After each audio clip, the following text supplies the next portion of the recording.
Good morning students. Shastri Mahesh Chotiya YouTube channel पर आपका स्वागत है। आज का यह video class 7th Sanskrit book Ruchira के चैप्टर नंबर 5 पंचमः पाठः 5वें पाठ से, जिसका नाम है पंडिता रमाबाई, से बनाया जा रहा है। इस पाठ में पंडिता रमाबाई जो हैं स्त्री शिक्षा की अग्रिम लाइन में खड़ी होने वाली पक्षधर में, उनके बारे में बताया जा रहा है। तो वीडियो को लास्ट तक ज़रूर देखें और सुनें। संस्कृत बुक में पंडिता रमाबाई नाम से एक चैप्टर है, जिसका सारांश हिंदी अर्थ में आपको इस प्रकार से बता रहा हूँ। तो आप अपनी बुक में पेज नंबर जो दे रखे हैं उन पे ढंग से और ध्यान से देखें और सुने। पेज नंबर 25 नंबर पेज आपको अपने बुक में देखना है। स्त्री शिक्षा के क्षेत्र में, यानी महिलाओं की, लेडीज़ की पढ़ाई के क्षेत्र में, इलाके में अग्रगण्या, अग्र यानी आगे, गण्या यानी गिनती की जाने वाली, सबसे आगे की लाइन में गिनती, काउंटिंग की जाने वाली पंडिता रमाबाई 1858 में ख्रिस्ताब्दे यानी ईसवी सन में जन्म लिया था। स्त्री शिक्षा के क्षेत्र में, यानी महिलाओं की पढ़ाई के मामले में सबसे आगे की लाइन में काउंटिंग की जाने वाली जो लेडीज़ हैं, पंडिता रमाबाई हैं, उनका जन्म 1858 में हुआ था। तस्याह यानी उसके, उनके, किनके, रमाबाई के पिताजी अनंत शास्त्री डोंगरे, माता च लक्ष्मीबाई आस्ता। उनके पिताजी का नाम अनंत शास्त्री डोंगरे, माता च यानी और, माता लक्ष्मीबाई आस्ताम, माता का नाम लक्ष्मीबाई था। तस्मिन यानी उस, काले यानी समय में, स्त्री शिक्षायाः महिलाओं की पढ़ाई के बारे में, पढ़ाई की स्थिति ही यानी सिचुएशन चिंतनीया आसीत, बहुत ही चिंता करने योग्य थी। मतलब इनके जन्म के समय में महिलाओं की पढ़ाई की चिंता की जा रही थी, यानी महिलाओं को पढ़ाया उस समय नहीं जा रहा था, इसलिए यह एक चिंता का विषय था। स्त्रीणाम कृते, स्त्रियों के लिए संस्कृत शिक्षण प्रायः प्रचलितम नासीत्। स्त्रीणाम कृते, स्त्रीणाम यानी स्त्रियों के, कृते यानी लिए, महिलाओं के लिए संस्कृत शिक्षणम, संस्कृत की पढ़ाई, प्रायः मुख्य रूप से, प्रायः तौर से, प्रचलितम नासीत्, उसका प्रचलन नहीं था। यानी इनके जन्म के समय में महिलाओं के लिए संस्कृत की पढ़ाई का कोई प्रचलन नहीं था। किंतु लेकिन डोंगरे रूढ़िबद्धाम धारणाम परित्यज्य, डोंगरे ने रूढ़िबद्धाम यानी पुरानी परंपराओं से, सदियों से जो परंपरा चलती आई है, उस परंपरा की धारणा को परित्यज्य, त्याग करके, छोड़ करके, स्वपत्नीम, अपनी पत्नी को संस्कृत अध्यापयत, संस्कृत का अध्यापन करवाया, संस्कृत की पढ़ाई करवाई। किसने करवाई थी? डोंगरे ने। डोंगरे मतलब अनंत शास्त्री डोंगरे ने किसको?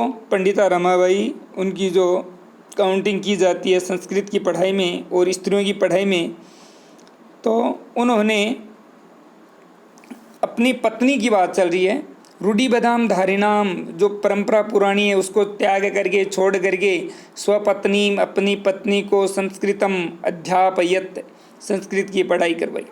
एतद अर्थम, एतद यानी इसके, अर्थम यानी लिए, इसके लिए, सह यानी वह, समाजस्य प्रतारणाम अपि असहत, इसके लिए उन्हें समाजस्य प्रतारणाम, समाज की प्रताड़ना, समाज की, अपने परिवार की डांट डपट, इस प्रकार से जो प्रताड़ना है वो भी सहन करनी पड़ी।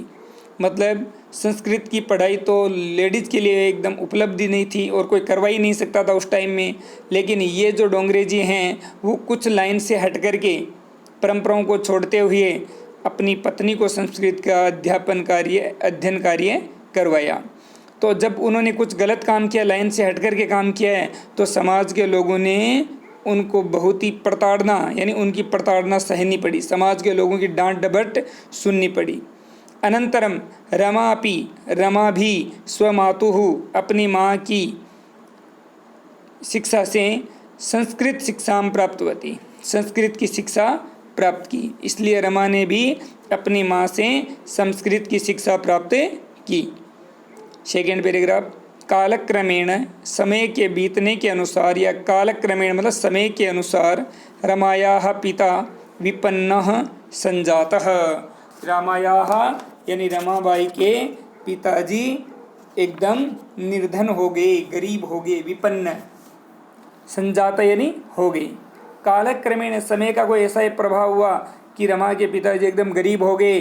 तस्याः पितरौ उसकी, तस्याः यानी उसके, पितरौ यानी माता पिता के, ज्येष्ठाः भगिनी च, ज्येष्ठा यानी बड़ी, भगिनी यानी बहन, दुर्भिक्ष पीड़िता, दुर्भिक्ष पीड़िता मतलब अकाल से पीड़ित, दुर्भिक्ष पीड़िता यानी अकाल से पीड़ित, दिवंगताः मृत्यु को प्राप्त हो गई। अब देखो यहाँ पर तस्याः पितरौ उसके माता और पिता, ज्येष्ठा भगिनी च और उसकी बड़ी बहन, दुर्भिक्ष पीड़िता अकाल के द्वारा पीड़ित होकर के, दिवंगता मृत्यु को प्राप्त हो गए। समय ऐसा आया कि गरीबी आ गई घर में और उसके माता पिता, पितरौ शब्द है, पितरौ का मतलब माता और पिता दोनों, तस्या पितरौ उसके माता और पिता, ज्येष्ठा भगिनी च और उसकी बड़ी बहन, दुर्भिक्ष पीड़िता अकाल से पीड़ित होकर के, दिवंगता यानी मृत्यु को प्राप्त हो गई। तदनंतरम उसके बाद में रमा स्वज्येष्ठ भ्राता, रमा अपने बड़े भाई, ज्येष्ठ यानी बड़ा, भ्राता यानी भाई, ज्येष्ठा यानी बड़ी, भगिनी यानी बहन, तो स्व अपने ज्येष्ठ भ्राता बड़े भाई के सह यानी साथ में, पदभ्याम समग्रम भारतम अभ्रमत, पदभ्याम पेरु से, पदभ्याम पेरु से यानी पैदल ही, समग्रम भारतम अभ्रमत पूरे भारत की घुमाई की, भ्रमण किया। रमा ने अपने भाई के साथ पदभ्याम समग्रम भ्रातम अभ्रमत अपने पैरों से चल करके भारत की घुमाई की, भारत का भ्रमण किया। भ्रमण कर में अर्थात घूमने के क्रम में सा कोलकाता प्राप्त, वह कोलकाता नगर पहुंची। भ्रमण करते करते वह कोलकाता नगर में, कलकत्ता में पहुंच गई।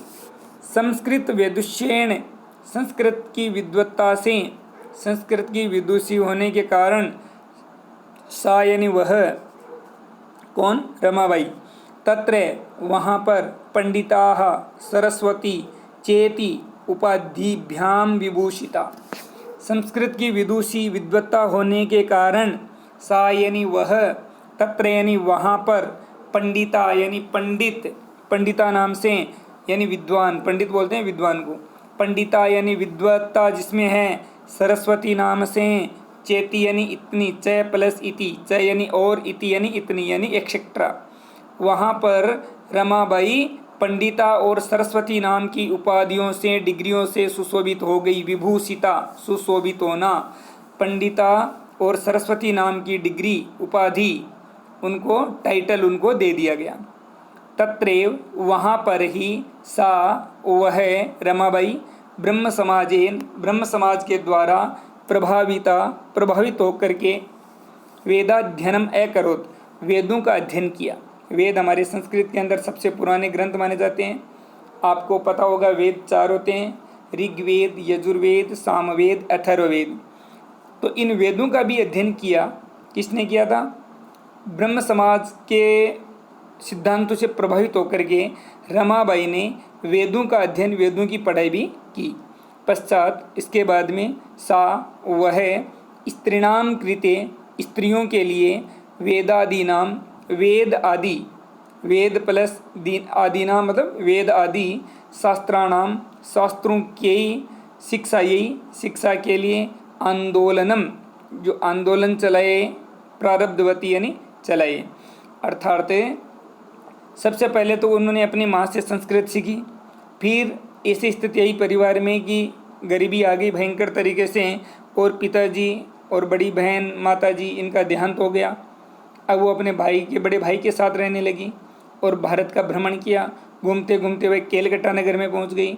संस्कृत की विदुषी होने के कारण, विद्वत्ता होने के कारण उनको पंडिता और सरस्वती नाम से कहा जाने लगा, यानी उनके नाम के आगे पंडिता और सरस्वती भी लगाने लगे। तत्रैव वहाँ पर रहते ही उन्होंने ब्रह्म समाजेन प्रभाविता, ब्रह्म समाज से प्रभावित होकर के वेदाध्ययनम अकरोत्, वेदों का अध्ययन शुरू कर दिया, पढ़ाई शुरू कर दी वेदों की। पश्चात उसके बाद में सा यानी वह स्त्रीणाम कृते, स्त्रियों के लिए वेद आदि शास्त्राणाम यानी शास्त्रों की ग्रंथों की शिक्षा, यही शिक्षा के लिए आंदोलनम जो आंदोलन है जन आंदोलन वैसे प्रारब्धवती प्रारंभ किया। 1880 तमे ख्रीस्ताब्दे सन 1880 ईस्वी में सा यानी वह या उनका विपिन बिहारी दासेन सह, विपिन बिहारी दासेन ये नाम विपिन बिहारी दास के सह यानी साथ में बांकीपुर न्यायालय, बांकीपुर नाम की एक जगह है और वहाँ पर न्यायालय मतलब कोर्ट में विवाहम अकरोत, उन्होंने अपनी शादी की। 1880 के अंदर विपिन बिहारी दास नाम के महानुभाव के साथ में बांकीपुर न्यायालय के अंदर इन्होंने विवाह कर लिया। सार्धैक वर्षात, सार्ध यानी आधा, एक यानी एक, संधि विच्छेद करेंगे, सार्ध प्लस एक जोड़ेंगे सार्धेक, सार्ध यानी आधा, एक यानी एक, आधा और एक डेढ़ यानी 1.5, वर्षात यानी वर्षों के, ईयर्स के बाद में, यानी 1.5 ईयर्स के बाद में तस्याः पति ही दिवंगत है, उसके पति भी खत्म हो जाते हैं, दिवंगत हो जाते हैं, मृत्यु को प्राप्त हो जाते हैं। रमाबाई के जीवन में दुख बिल्कुल भरा हुआ था, परिवार के सदस्य खत्म हो गए, शादी की विपिन बिहारी दास के साथ में वो भी खत्म हो गए, तो उनके जीवन में दुख भरी कहानी है। तदनंतरम उसके बाद में सा पुत्र्या मनोरमया सह जन्मभूमि महाराष्ट्रम प्रत्यागच्छत, उसके बाद में सा यानी वह, पुत्र्या यानी अपनी बेटी, मनोरमया मनोरमा के, सह यानी साथ में, जन्मभूमि महाराष्ट्रम प्रत्यागच्छत, अपनी जन्मभूमि जो महाराष्ट्र थी वहाँ पर वापस आ गई। प्रत्यागच्छत यानी वापस आ गई, कौन आ गए? रमाबाई, किसके साथ? अपनी पुत्री मनोरमा के साथ। नारीणाम सम्मान शिक्षायै च, नारीणाम यानी स्त्रियों की, सम्मानाय यानी सम्मान के लिए, शिक्षा यही मतलब शिक्षा के लिए, सा यानी वह, स्वकीयम यानी अपना, जीवनम यानी जीवन, अर्पितवती मतलब अर्पित कर दिया। अर्थात लेडीज की पढ़ाई के लिए, सम्मान के लिए, शिक्षा के लिए उन्होंने अपना पूरा सारा जीवन लगा दिया। उनका जीवन का एक ही मकसद था, स्त्री की शिक्षा का महत्व, स्त्रियों को शिक्षा प्राप्त करवाना, ये उनका जीवन का लक्ष्य था, ध्येय था, और इसी काम के अंदर उन्होंने अपना पूरा जीवन लगा दिया। हंटर शिक्षा आयोग से, हंटर शिक्षा आयोग एक कमीशन बना था ऐसा, जिसका नाम था हंटर शिक्षा आयोग। समक्षम, समक्षम यानी सामने, हंटर शिक्षा आयोग के सामने नारी शिक्षा विषय, नारी की शिक्षा के सब्जेक्ट पर, कि नारी को यानी स्त्री को पढ़ना लिखना आना चाहिए, ऐसे विषय में सा यानी वह स्वमतम प्रस्तुतवती, अपना मत अपना डिसीजन सुनाया। नारी की शिक्षा के विषय में, स्त्रियों की पढ़ाई के बारे में उन्होंने स्वमतम, स्व यानी अपना, मतम यानी मत, डिसीजन फैसला, प्रस्तुतवती प्रस्तुत किया, अर्थात अपना जो वक्तव्य था, अपना जो सिद्धांत था कि भाई स्त्रियों की पढ़ाई होनी चाहिए, इसके बारे में उन्होंने कुछ खूब लेक्चर दिए। सा वह उच्च शिक्षार्थम, ऊंची पढ़ाई करने के लिए इंग्लैंड देशम गतवती, इंग्लैंड देश गई, वह ऊंची पढ़ाई करने के लिए इंग्लैंड गई। तत्र वहाँ पर ईसाई धर्मस्य, ईसाई धर्म के स्त्री विषयकैः ही, स्त्री विषय के संबंधित, स्त्री विषय से संबंधित उत्तम विचारैः, उत्तम विचारों के द्वारा, अच्छी थॉट्स के द्वारा, अच्छे विचारों के द्वारा प्रभाविता जाता, बहुत ही प्रभावित हुई। अर्थात ईसाई धर्म के स्त्री विषयक जो उद्बोधन स्वरूप जो वाक्य थे, उनका उनके जीवन पर बहुत ही अच्छा प्रभाव पड़ा। नेक्स्ट, अगले पैराग्राफ में हम देखने जा रहे हैं कि इंग्लैंड देश से रमाबाई अमेरिका देशम अगच्छत्, अमेरिका देश गई, अब अमेरिका गई है इंग्लैंड से। तत्र वहाँ पर सा वह भारतस्य विधवा स्त्रीणां, तत्र यानी वहाँ पर सा यानी वह रमाबाई भारतस्य भारत देश की विधवा स्त्रियों की सहायतार्थम, हेल्प करने के लिए, सहायता करने के लिए अर्थ संचय अकरोत्। अर्थ संचय का मतलब रुपए जमा करने का काम अकरोत् किया, अर्थात अमेरिका में जाकर के उन्होंने जो अपने देश की जो विधवा स्त्रियां हैं जिनके पति खत्म हो जाते हैं, वो विधवा होती है, तो ऐसी स्त्रियों की सहायता के लिए कि जिनके पति खत्म हो गए हैं, अब उनका जीवन का कोई सहारा नहीं है, तो ऐसी लेडीज़ को अपना जीवन बिताने के लिए पैसे चाहिए, तो वो पैसे उन्होंने वहाँ पर जमा किए। भारतम प्रत्यागत्य, भारतम यानी भारत देश में, प्रत्यागत्य मतलब वापस आकर के, मुंबई नगरे, मुंबई नाम के नगर में, बॉम्बे में, सा यानी वह, कौन वह, रमाबाई, शारदा सदनम अस्थापियत, शारदा सदन नाम की स्थापना की। अब आपको कोई यहाँ पर पूछ ले शारदा सदन कहाँ पर है, तो मुंबई नगर में है। अस्थापियत मतलब स्थापना करी, उनकी नींव रखना। अस्मिन आश्रमे, इस आश्रम में, यानी वो एक तरीके का आश्रम शांति सदन है, उस आश्रम में निसहाया, निसहाया का मतलब होता है जिनकी कोई सहायता करने वाला नहीं हो, स्त्रिय है यानी औरतें, निवसंती रहती, इसमें थी। उस शारदा सदन में कौन महिलाएं रहती थी, जिनके आगे पीछे हेल्प करने वाला, सहायता करने वाला कोई नहीं हो, ऐसी स्त्रियां वहाँ पर रहती थी। तत्र वहाँ पर स्त्रिय मुद्रण टंकण काष्ठकलादीनांच प्रशिक्षणम अपि लभन्ते स्म।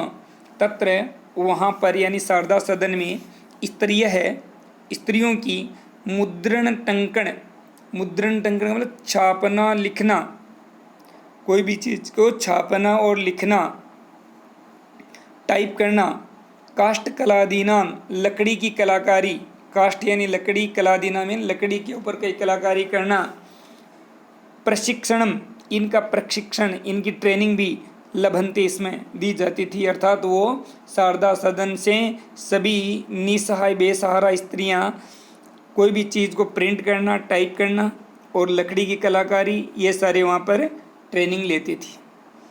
परम लेकिन इदम सदनम, यह महल, यह भवन, यह सदन, यह घर पुणे नगरे स्थानांतरितम जातम।